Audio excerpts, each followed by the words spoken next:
Vila was not like the others on the space station. She was small, thin, and quiet. Her skin was a soft silver blue, and her eyes were wide and glowing. Like stars caught in a storm, she never spoke, not even once. Most people thought she was mute, some thought she was slow, but Commander Reeve watched her closely, and he knew something was different about her. She came to the station 6 months ago, part of a rescue mission from a destroyed alien colony. Her planet was gone, burned in war. She had no family, no history. Only a name and a small bag of things she never let go. The human crew gave her a place to stay in the refugee section, and then forgot about her, but Reeve didn't. He noticed how she moved, always careful. Always watching, she sat in corners, listening to people without them knowing. She drew pictures on the wall with pieces of old wire and dust, strange symbols, broken stars. Circles with cracks. Nobody understood them. Nobody cared. Then one night, Reeve found one of her drawings on the floor near the research wing. It showed the space station from above, like a map. In the center was a big red circle below it. One word scratched in shaky English: danger. Reeve picked it up and felt something cold in his chest. Why would she draw this? Was it just a game? A child's dream? Or was it a warning? He walked to her room, but she wasn't there. Only her small bag was on the bed. Open, inside it, Reeve saw something strange. An old silver bracelet with human writing on it. It said, "Property of Station Echo, top secret." His hands shook as he picked it up. That bracelet belonged to a program shut down 5 years ago. A project that had been erased from all files. A project that was never supposed to exist. When he looked up, Vela was standing at the door, silent. Her glowing eyes looked into his. Not with fear, but with truth. She didn't move. "Didn't blink?" Reeve asked. "Where did you get this?" Vela walked forward, reached into her pocket, and pulled out another small piece of metal. It was part of a broken recorder. She handed it to him and whispered her first word ever. Just one word, but it changed everything, she said. They lied, that night. Reeve couldn't sleep. He sat in his office, holding the recorder in one hand and the bracelet in the other. He opened old files, locked systems, and restricted folders. One by one, the secrets came out. Files about alien testing, illegal orders, missing reports, deleted messages. All signed by the top scientists on the station, people Reeve had trusted for years. His heart beat fast, and his hands felt heavy. Vila was not just a refugee, she was a witness. She had seen things no one else was supposed to see. She was a child when it happened, but she remembered. And now she had come back to show the truth at 4 a.m. Reeve called the security chief and told him to lock down all research labs. He told him to collect the staff list and prepare terminations.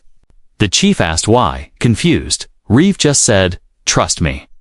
You'll understand soon." He looked at Vila's drawing again. The word danger burned into his mind by morning. The space station felt cold and tense. People whispered in the halls. Something was wrong. Reeve stood in the command center, watching the staff move like ants. All of them, smiling, working, hiding. He didn't trust any of them now. His eyes stopped at one of the senior scientists. Dr. Haven. The man smiled at Reeve, pretending everything was normal, but Reeve knew now. He pressed the come button and made the announcement. All research leaders, all department heads, and all security chiefs report to Chamber 9 immediately, 20 minutes later. They were all gathered. Reeve stood before them. Holding the bracelet and the recorder, he looked at each of them and said, "You're all fired." The room exploded in shock. People shouted, demanded answers. Some laughed, thinking it was a joke, but Reeve's eyes were sharp and cold. "You kept secrets," he said. "You hurt people. And now it's over." Some tried to argue, but Reeve raised his hand. He looked at them one last time and said, "She showed me the truth." The doors opened and soldiers came in to escort them out. And in the shadows, behind the glass window, Vela stood, silent again, but her eyes were not afraid anymore. They were watching, waiting, knowing that this was only the beginning, because the real danger hadn't come yet. Commander Reeve sat alone in his quarters. The lights dim, the room quiet, but his mind was not still. Vela's whisper, "They lied," kept echoing in his head. He could still feel the cold metal of the bracelet in his palm. He had fired almost every senior member of his team that morning. And now, the station was running half blind. But he didn't care. The truth was more important than order. And he had just scratched the surface. On his desk were a dozen old files, dusty and forgotten. Locked behind old clearance codes, he used his command key and started reading. The deeper he went, the more his face turned pale. Project Echo wasn't just a science program, was a secret weapon lab. And Vela wasn't the first alien child brought to the station. There were others, children from different destroyed colonies. Some of them sick, others scared, and all of them taken in with promises of safety. But the files said otherwise. Tests were done, experiments run, emotions recorded, and reactions monitored. Some children went missing, and their names were quietly removed from the system. There were even audio logs. In one, Dr. Haven laughed as he said, "They don't feel pain like us. It's fine." Reeve paused the file. Anger rising like fire in his chest, he stood up, paced the room, and looked out the window into the dark stretch of space. The stars seemed quiet tonight, but he knew better now. This station, his station, had been a house of lies. He turned back to the screen and played another log. This time, it was a voice he didn't expect. It was his own voice. "Proceed with Phase 2, the recording said. Reeve's eyes widened. He didn't remember saying that. He had no part in the tests. No meetings, no reports, but the voice was his. And the date was 2 years ago. He sat down slowly, cold sweat on his back. Someone had used his voice, faked his approval. The corruption ran deeper than he thought. Just then, the door chimed. Reeve grabbed his pulse weapon and walked to the door. When it slid open, a young engineer stood there. "Out of breath, sir. There's a problem in the West Wing," he said. "What kind of problem?" Reeve asked. The boy hesitated, looked around, and then leaned in. Someone broke into Storage Vault 7, the restricted one. Reeve's heart sank. That vault held old tech from Project Echo, tech that was supposed to be destroyed. He rushed to the lift, the engineer following behind. When the doors opened at the vault level, smoke filled the air. Alarms were silenced. Someone had hacked the system to cover their tracks.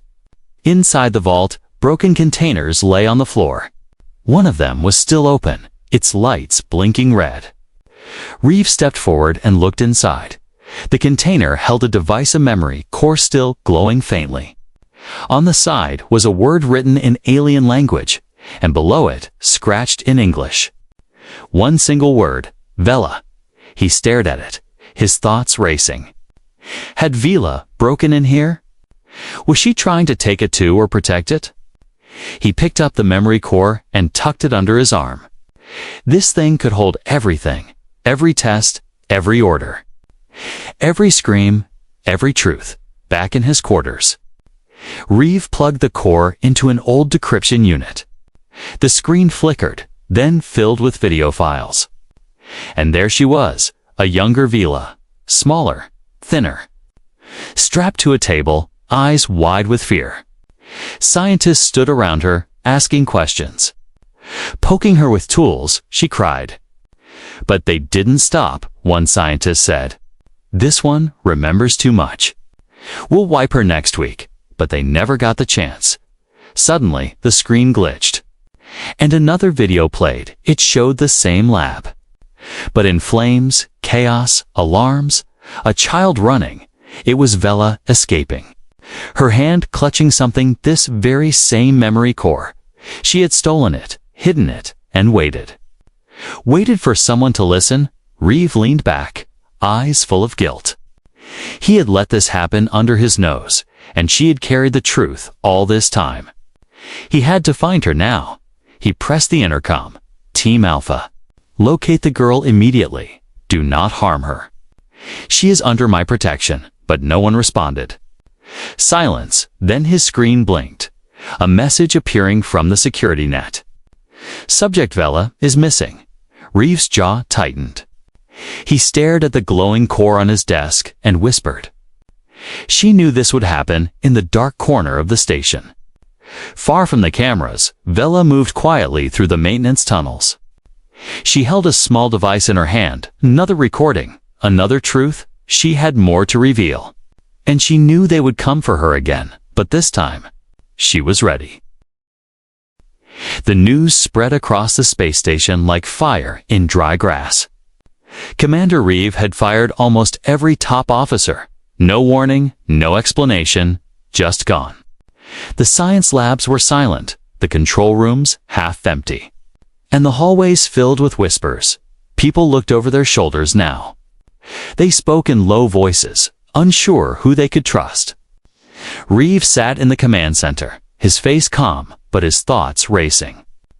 In front of him were files, recordings, and reports from Project Echo beside him. The memory core glowed faintly, like a sleeping eye. He had seen enough to know the truth, but now, he had to make sure the station didn't fall apart. And more importantly, he had to find Vela before someone else did. He tapped into the internal camera feeds, still no sign of her. She had vanished after the vault break-in. He felt a mix of fear and awe. She was just a young girl. Yet she moved through a military-grade station like smoke through fingers. Smart, quiet, and brave. More human than some of the people Reeve had worked with for years. A door slid open behind him, and a junior officer entered. Sir, the dismissed staff. Some of them are refusing to leave. Reeve didn't look up. Then remove them, he said quietly, Sir, Doctor. Haven is trying to access the main AI core that made Reeve stand. Lock him out. Now, the officer ran back as Reeve followed him to the AI control room. Dr. Haven was there already. Typing fast, sweat on his face, he turned as Reeve walked in. You don't understand, Reeve, he said. You're throwing away everything we've built. Reeve stepped forward, his voice low and cold. No. I'm destroying what should never have been built. Haven laughed bitterly. You're siding with that creature. Reeve's fists clenched. That creature has more honor than you ever did. Security dragged Haven away. And Reeve ordered a full system reboot. All passwords changed. All old access removed. No one would touch the AI core again without his permission. But the danger wasn't over. Some of the fired staff had friends on other space stations, and Reeve knew they wouldn't go quietly. He returned to his quarters, sat down, and played one of the recordings again. Vela's voice came through soft, shaking, but clear. They said they would help us, she whispered. But they used us, tested us like animals, then silence. Reeve leaned back, tired, but focused. He knew the galaxy needed to see this. This couldn't stay hidden anymore. But first, he needed Vela's trust. And for that, he had to find her. Meanwhile, deep in the station's lower tunnels, Vela sat in a small room lit by a flickering panel. She held a piece of old metal in her hands, part of a scanner once used to track alien subjects. She had broken it, smashed it, and rewired it into a jammer. No one would find her unless she wanted them to. She placed the small device near her bag. Beside the second memory core, yes, there was another one. She had hidden it for years. Waiting for the right moment, now was that moment. She connected the two cores and watched as images began to play. Not just pain, not just suffering, but faces, names, locations proof, and among those faces was one she didn't expect. Her own mother, still alive, locked in a cryo chamber deep in the station. Vila covered her mouth, her hands shaking. She thought her mother was dead, gone with the others, but now she knew the truth. She stood up quickly, grabbed her bag, and whispered, "I'm coming, Mama," back on the top level. Reeve received a message on his private channel. No words. Just a symbol, the same one Vila had drawn on the wall months ago. He stared at it and smiled slightly. She was alive, and she was reaching out. He turned to his crew, the ones still loyal, still clean. "We're going to search every inch of this station," he said. "But not to capture her. We're going to protect her." A young officer raised his hand. "Sir, why her?" Reeve looked out the window, the stars reflecting in his tired eyes. "Because she's the only one brave enough to tell the truth." The crew nodded. And the search began again, but this time with purpose. They moved carefully. Not to trap her, but to keep her safe. Reeve knew enemies were watching, listening, and when the truth came out, the galaxy would change. Some would call her a liar, others a hero, but Reeve had made his choice. He was on her side now, and nothing would stop him. Asterisk Vila moved like a ghost through the empty tunnels. She didn't make a sound. She knew which cameras were fake, which halls had blind spots, and which doors made no noise when opened. This was her world now, the forgotten underbelly of the station. Dark, dusty, and filled with old secrets. She had grown up here, hiding, watching, remembering, but now they were hunting her again. Not just the commander's team, but others, dangerous people. People who wanted her truth to die in the dark. She reached a sealed maintenance door and used her homemade decoder to unlock it. The door slid open slowly, revealing a cold room filled with old equipment. Machines that once tested aliens like her. She touched one gently, feeling the rusted metal. This is where it all started. The screams, the needles, the cold voices, and now? It would end here. Meanwhile, Commander Reeve stood in the station's security hub. The room was full of screens showing different parts of the station. His officers were scanning each level, but there was still no sign of her. One officer turned and said, "Sir, it's like she vanished." Reeve shook his head. "No, she's here. And she's scared." He stepped closer to the main screen. "Don't treat her like an enemy," he said. "She's the key to everything." But not everyone agreed. In the shadows of the research wing, a group of fired scientists had returned. They were angry, desperate. And dangerous Dr. Haven was among them. His face cold, his voice sharp. "She's a threat," he told his team. "If she uploads what's in those memory cores, it will destroy all of us." One of them asked, "What should we do?" Haven didn't blink. "Find her before the commander does." They activated old tracking devices, searched abandoned labs, and sent drones into the lower tunnels. But Vela was always one step ahead. She left false trails, hacked cameras, and blocked scanners. She wasn't just running, she was leading them back in his quarters. Reeve reviewed one of the older files from Project Echo. It showed a list of children brought to the station. He paused when he saw a name. Erin. It was Vila's mother. Listed as a test subject, presumed dead. But the file had no death log, no burial code. Just the word transferred. Transferred where? He stood quickly, heart pounding. There was only one place she could be. A secret level under the medical bay, one that didn't show on most maps. He grabbed his weapon and headed there. Vela was already on her way. She had plugged a small device into an old wall panel. And it blinked once. A quiet voice came from the speaker. Cryopod active. Her mother was still alive, frozen in time. Tears filled Vila's eyes. But she blinked them away. There was no time to cry. She had to reach her before they did, in the upper levels. Reeve moved fast through the empty halls. His mind was focused, his steps quick. He didn't tell anyone where he was going. If someone tried to stop him, he'd deal with it himself. But as he reached the cryo-chamber door, he heard voices down the hall, Haven's men, armed and ready. They weren't here to talk, they were here to silence.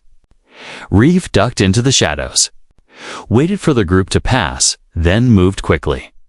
He reached the control panel and unlocked the chamber. Inside, he saw her. Vila's mother, still, silent, and alive. A cryostatus light blinked slowly on the side of the pod. Reeve activated the release sequence. Steam hissed, and the glass began to open. But just then, Vila arrived, her eyes wide with fear and hope. She saw the pod, saw her mother, and saw Reeve standing beside it. For a moment, she froze, unsure if he was friend or foe. Reeve raised his hand slowly. "She's alive," he said gently. "I came to help." Vila stepped forward, her voice trembling. "Don't hurt her." Reeve shook his head. "Never," he said, before they could speak more. A blast shook the hallway. Haven's team had found them. Smoke poured in, and the sound of boots echoed down the hall. Vela grabbed her mother's arm as the cryopod hissed open completely. Erin took a deep breath, gasping as her body came back to life. Reeve pulled out his weapon, standing between them and the enemy. "We're out of time," he said. Vela nodded, her eyes burning bright. "We fight." And for the first time since the beginning, they were not alone. The hallway shook again as another explosion echoed through the walls. Smoke filled the air, making it hard to see. Commander Reeve pulled Vila and her mother into a side passage. Covering them with his arm, "Move," he whispered. "They're coming fast." Erin, still weak from the cryosleep, stumbled but didn't fall. Her eyes were wide with fear. But there was strength in her face. She recognized the place. Even after all these years, the cold white walls and sharp lights brought back memories she wished she could forget. Vela held her mother's hand tightly. "I thought you were gone," she whispered. "I never stopped looking." Erin looked at her and gave a soft smile. "You found me." Reeve led them through a maze of old corridors. He wasn't just trying to escape, he was going somewhere, a place hidden even deeper in the station. A place only a few people even knew existed. "Where are we going?" Vela asked. Reeve didn't turn around to find the others. He said, "The ones they left behind." Vila's heart skipped. Others. She thought she was the last. She thought all the other alien children had been killed or vanished during the experiments. They reached a heavy metal door, rusted but still locked. Reeve entered a Kodan old code, one that hadn't been used in years. The door groaned and opened slowly. Inside was a dark hallway with blinking red lights. Cold air rushed out, and with it, a silence that felt heavy. They walked inside, and Vila gasped. Lined against the walls were cryopods, dozens of them. Inside each one was a child, sleeping, breathing, waiting. Different species, different colors, but all young. All still alive. Reeve walked slowly past them. "They were hidden here before Project Echo was shut down," he said. They were supposed to be transferred to a safe colony. But the order was cancelled. Instead, they were frozen and forgotten. Vila walked past the pods, her hand brushing the glass of each one. Some of the faces she remembered. A boy with green skin who used to sing quietly when the others cried. A girl with glowing hair who always shared her food. They were still here, still trapped in time. Tears filled her eyes. "They didn't die," she whispered. They didn't die behind them. Erin leaned against the wall, breathing hard. "These children," she said slowly, "they are the future of their people, if they live." "Hope lives," Reeve nodded. "But if Haven and the others find this place, they'll destroy it. We have to get them out, suddenly." The lights flickered, and a voice came through the intercom. Cold and sharp, "Commander Reeve," Haven said. "We know where you are. Give us the girl." And we won't harm the rest. Reeve stepped forward and pressed a button, speaking into the mic. You've harmed enough, Haven, he said. It's over, Haven laughed. You think you're a hero. But you're just a man with a broken station and no backup. You can't save them all. Vila stepped beside Reeve, her eyes glowing softly. She pressed another button and uploaded the recordings from the memory cores into the station's broadcast system. All the files, all the screams, all the orders, everything went live across the galaxy. Hundreds of stations and colonies began receiving the truth. The crimes of Project Echo were no longer hidden. Haven's voice broke through again, louder now. What have you done? You've doomed us all. Reeve turned to Vila. You just saved them, but Vela wasn't done. She walked to the cryo console and began unlocking the pods.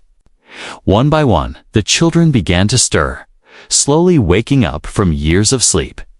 Voices filled the room, soft, scared, confused. But they were alive. They were free. Erin stepped forward, her strength returning. She knelt beside one of the waking children and whispered, You're safe now. Then the door slammed shut, locking from the outside. An alert blinked on the screen. Intruder lockdown activated. Reeve ran to the control panel. They've sealed us in, he said. We need another way out. Vela looked at the vent above. We crawl, she said. The old air shafts still work, one by one. They began lifting the children into the vent. Reeve went last, helping Erin through before climbing himself. As they crawled through the narrow metal tunnel, they could hear boots below, weapons charging, voices shouting. But they were too late. The truth was out. The children were awake, and the girl they once called weak had outsmarted them all as Vila crawled forward. Leading the line of survivors, her heart was calm. She had done what she came to do, but deep inside, she knew something else was coming. Something bigger, something darker. This war was not over. Not yet. The escape through the air shaft felt endless. Hot metal scraped against their arms and knees as they crawled forward. Behind them, the sound of boots and shouting echoed through the vents. But Vela didn't stop. She led the others with steady hands and sharp eyes. The children followed her like shadows. Scared but trusting, she was no longer just one of them. She was their hope, their leader, their light in the dark at the end of the shaft. They dropped into an old hangar abandoned. Dusty and silent, Reeve checked the exits. Locking down the doors, they needed time. Erin helped the children find water and blankets from the old supply crates. Everyone was tired, but no one complained. Vela walked to the center of the hangar, her boots crunching over broken glass. She activated the holoprojector and uploaded the last part of the memory core. The final piece, the one that showed who gave the original order for Project Echo. It wasn't just Haven, it was someone higher, someone powerful. A name appeared on the screen, Chancellor Vayan. Reeve stared at it, his fists clenched. That's impossible, he said. He was one of the founders of the Galactic Peace Treaty. Vela looked at him, her eyes calm. Peace can be a mask, she whispered. Suddenly, the hangar doors trembled. A voice echoed through the speakers. Sharp and cold, Commander Reeve. This is Chancellor Vayan. You have committed treason by spreading false information and harboring dangerous alien subjects. Stand down now. Reeve stepped forward and activated the CUM. You used children to build weapons, he said. You tortured them, erased the truth, and buried the evidence. Your time is over. Vane's voice didn't change. Without control, there is chaos, he said. These creatures are threats, not victims. And that girl Vila, she is the most dangerous of all. Vila stepped beside Reeve. Her voice quiet but firm. Not dangerous, she said. Awake without warning. The main hangar door exploded inward. Armored soldiers stormed in. weapons raised, helmets glowing red.